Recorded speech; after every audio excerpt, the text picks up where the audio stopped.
A severe cyclonic storm made landfall in the Indian state of Odisha. This is the second cyclonic storm that the country is witnessing in a span of a few weeks. 26 मई को दोपहर में तूफान की रफ्तार बढ़कर 90 से 110 kilometre प्रति घंटा। यास तूफान खतरनाक होता जा रहा है। India's eastern state of West Bengal braced for a major cyclonic storm today as very severe cyclonic storm Yas made a landfall today in Odisha's Rama port area.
Panchanan সামন্ত মৌসুনী গ্রাম পঞ্চায়েতের বাগডাঙ্গা গ্রাম।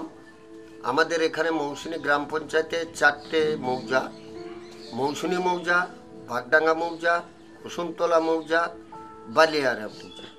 এইটা নিয়ে একটা মৌসুনী গ্রাম পঞ্চায়েত। এখানে 30,000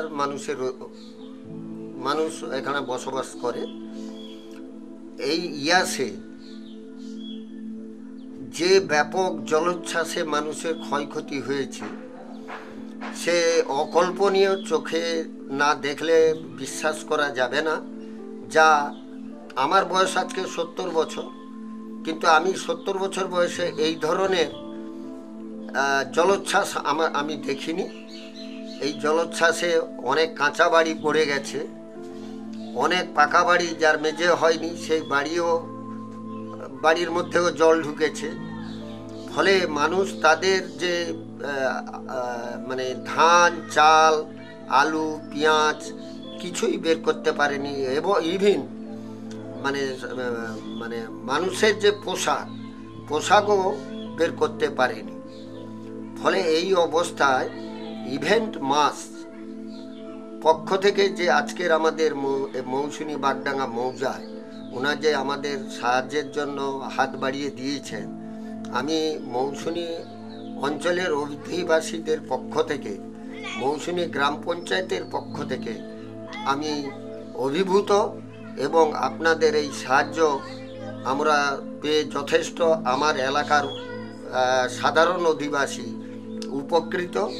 আমি ইভেন্ট মানুষের কাছে আবেদন জানাবো যে আরও যদি আপনাদের পরিচিত সুহৃদয় ব্যক্তি বা সংগঠন থাকে, যদি তারাও এগিয়ে আসে আমাদের এলাকার মানুষের পাশে, আমরা আপনাদের কাছে চিরকৃতজ্ঞ থাকব।